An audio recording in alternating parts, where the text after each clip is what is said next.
तो आइए आज बात करते हैं इस वीडियो में हम बलभद्र शाह के विषय में। 1575 से 1591 तक इनका शासन रहता है। बलभद्र शाह को राम शाह, बलराम शाह व बहादुर शाह भी कहा गया है। तो ध्यान रखना, राम शाह, बलराम शाह और बहादुर शाह की उपाधि बलभद्र शाह को दी गई है। बलभद्र शाह को राम शाह, बलराम शाह व बहादुर शाह की उपाधि दी गई है। बलभद्र शाह अकबर का समकालीन था। अकबर का समकालीन था बलभद्र शाह, आपको ध्यान रखना है, बलभद्र शाह अकबर का समकालीन था।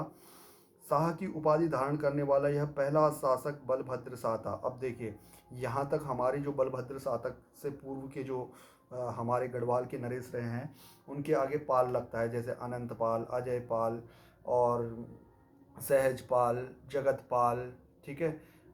इस प्रकार के शासक रहे हैं, कनक पाल। अब यहाँ से जैसे ही बलभद्र शाह की एंट्री जो है होती है, बलभद्र शाह यानी कि गढ़वाल का राजा, तो यहाँ से इन्होंने क्या किया, अपने नाम के आगे पाल को हटाकर शाह की उपाधि इन्होंने धारण कर ली थी। तो बलभद्र शाह को जो है यहाँ पे जो है शाह की उपाधि धारण करने वाला पहला शासक बलभद्र शाह था। अब यहाँ से आगे हम गढ़वाल के नरेश को शाह के नाम से जानेंगे। कवि देवराज ने बलभद्र शाह को भीमसेन समोबली कहा है। तो यानी कि भीमसेन के समान बल वाला इनको कहा है कवि देवराज ने।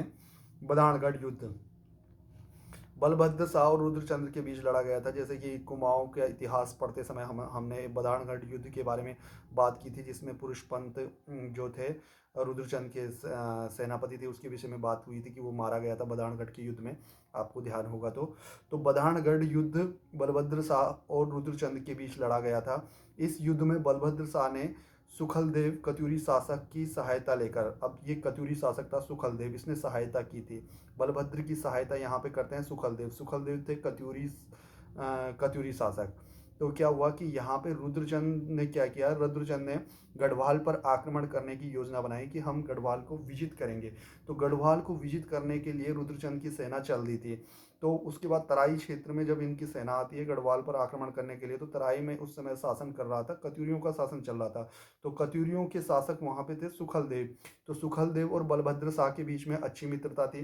तो सुखलदेव ने बलभद्र शाह को जो है इन्फॉर्म कर दिया था इनके युद्ध की कि भाई आपसे ये लड़ने के लिए आ रहे हैं और आप जो है सचेत रहें, अपनी सेना को तैयार रखिए।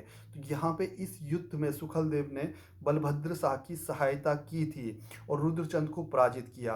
ग्वालदम युद्ध हुआ और रुद्रचंद का सेनापति इस युद्ध में पुरुषपंत इस युद्ध में मारा गया। तो आपको ध्यान में रखना है, सुखलदेव की सहायता बलभद्र शाह ने ली थी। यहाँ पे इस युद्ध में बलभद्र शाह की सहायता सुखलदेव ने की और रुद्रचंद का सेनापति इसमें मारा गया। और यह था बधानगढ़ का युद्ध, इसको कहा जाता है, और इसको जो है ग्वालदम का युद्ध भी कहा जाता है। तो दोनों आपको ध्यान रखना है, ग्वालदम युद्ध और बधानगढ़ युद्ध, ये जो लड़े गए थे रुद्रचंद और बलभद्र शाह के बीच लड़े गए थे। पुरुषपंत जो है यहाँ पे सेनापति था रुद्रचंद का, ये मारा गया था। और यहाँ पे सहायता दी थी सुखलदेव ने, सुखलदेव कत्यूरी शासक ने इसकी सहायता की थी बलभद्र शाह की इस युद्ध में। अगला शासक हमारे पास आता है मानसा। 1591 से 1611 तक शासन करता है। महाराजाधिराज की उपाधि इनको दी गई है। मान शाह के समकालीन रुद्रचंद, लक्ष्मीचंद व मुगल बादशाह अकबर व जहांगीर थे भाई। इसके मानशाह का कार्यकाल बहुत लंबा रहा, 1591 से 1611 तक शासन किया।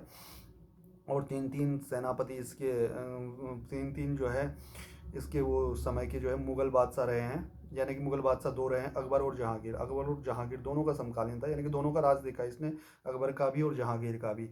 रुद्रचंद जो है रुद्रचंद लक्ष्मीचंद, मानसा जो है रुद्रचंद और लक्ष्मीचंद, यहाँ भी दो राजाओं के साथ इनके समकालीन रहे हैं, रुद्रचंद और लक्ष्मीचंद कुमाऊं में।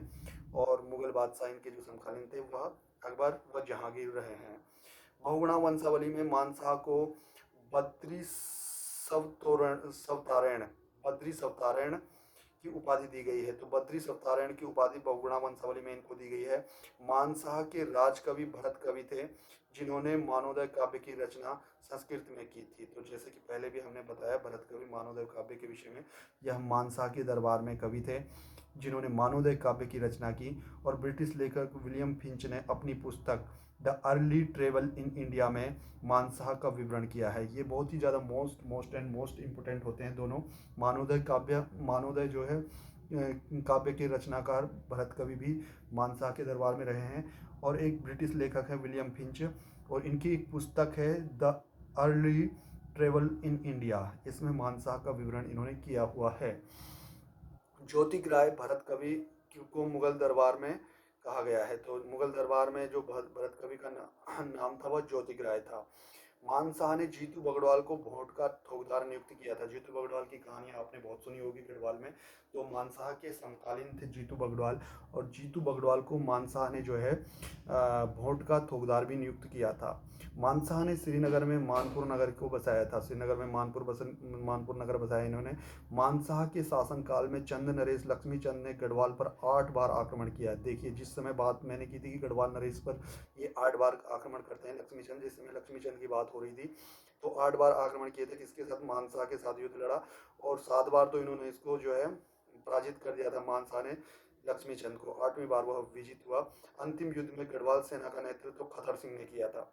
खदर सिंह ने किया था इस समय गढ़वाल सेना का नेतृत्व, जब इनका अंतिम युद्ध हुआ था, और युद्ध में खदर सिंह मारा गया था। और इस विजय के उत्सव में कुमाऊं में खदड़वा त्यौहार मनाया जाता है। तो आपने सुना होगा कुमाऊं का खदड़वा जो त्यौहार आज भी जो मनाते हैं, वह इसी युद्ध की वजह से मनाया जाता है। मानसा का सेनापति खदर सिंह इसमें मारा गया था।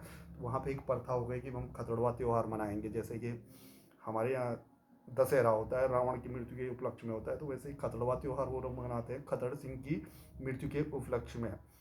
अगले जो शासक आते हैं मोस्ट इंपोर्टेंट, श्याम शाह। श्याम शाह मुगल बादशाह जहांगीर का समकालीन था। जहांगीर नामा के अनुसार जहांगीर ने श्याम शाह को अप्रैल 1621 में एक घोड़ा व एक हाथी उपहार स्वरूप भेंट दिया था।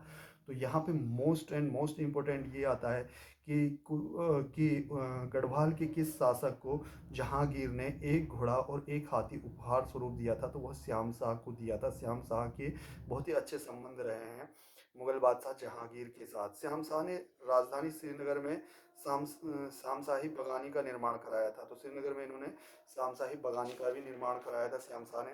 और 1625 में श्याम शाह के शासनकाल में उसके चाचा महिपत शाह ने श्रीनगर में केसुराय मठ का निर्माण कराया था। तो 1625 में श्याम शाह के शासनकाल में ही श्याम शाह के चाचा थे महिपत शाह भी शासक रहे हैं।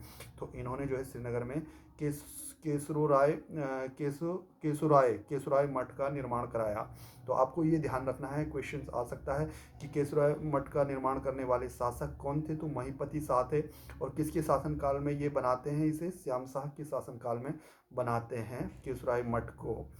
अगले शासक बहुत ही ज़्यादा इम्पोर्टेंट, महिपति शाह 1631 से 1635 तक शासन करते हैं। महिपति शाह मुगल बादशाह शाहजहां का समकालीन था। यहाँ पे मुगल बादशाह को जरूर ध्यान रखना है कि हम शाहजहां के समकालीन थे। महिपति शाह के 3 प्रमुख सेनापति थे। माधो सिंह भंडारी, जिसका नाम आपने बहुत ज़्यादा गीतों में भी सुना होगा। लोधी रखोला ये इनका नाम भी बहुत प्रसिद्ध है। और बनवाड़ी दास, ये तीनों इसके सेनापति थे। माधो सिंह भंडारी, लोधी रखोला और बनवाड़ी दास, ये महिपति शाह के सेनापति थे।